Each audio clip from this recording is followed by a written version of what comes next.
افسوسناک خبر آ رہی ہے، آپ کو بتائیں کہ خوددار حملے میں شہادتوں کی تعداد 4 ہو چکی ہے۔ حملے میں زخمی ہونے والی سحر سلیم بھی شہید ہو گئے ہیں۔ سحر سلیم 8ویں جماعت کی طالبہ تھیں۔ بتایا جا رہا ہے میدان جنگ میں ذلت آمیز شکست اور ہزیمت کے بعد بھارت بزدلانہ کارروائیوں پر اتر آیا ہے۔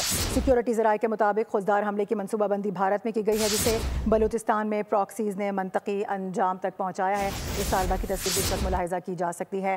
گزشتہ روز یہ تعداد 3 تھی، لیکن ابھی خبر یہ موصول ہو رہی ہے کہ حملے میں زخمی ہونے والی سحر سلیم بھی اب شہید ہو گئی ہیں۔ سحر سلیم 8ویں جماعت کی طالبہ تھیں۔ میدان جنگ میں ذلت آمیز شکست اور ہزیمت کے بعد بھارت کی جانب سے بزدلانہ کارروائیاں کی جا رہی ہیں۔ سیکیورٹی ذرائع بتا رہے ہیں کہ خوددار حملے کی منصوبہ بندی بھی بھارت میں کی گئی ہے، جسے بلوچستان میں پراکسیز نے منطقی انجام تک پہنچایا ہے۔ اپڈیٹ کر رہے ہیں آپ کو، گزشتہ روز انتہائی افسوسناک واقعہ رونما ہوا اور بچوں کو نشانہ بنایا گیا، طالبات کو نشانہ بنایا گیا۔ اسکول جاتی وین تھی جس کو دھماکے سے اڑایا گیا تھا، جس کے بعد ہم نے دیکھا کہ 3 طالبات شہید ہو گئی تھیں اور اس کے بعد کچھ ایسی طالبات تھیں، کچھ ایسے طلبہ موجود تھے جو کہ زخمی تھے، جن کی حالت کرٹیکل بتائی جا رہی تھی۔ لیکن ابھی خبر یہ موصول ہو رہی ہے کہ خوددار حملے میں شہادتوں کی تعداد اب 4 تک پہنچ چکی ہے۔ حملے میں زخمی ہونے والی سحر سلیم بھی شہید ہو گئی ہیں۔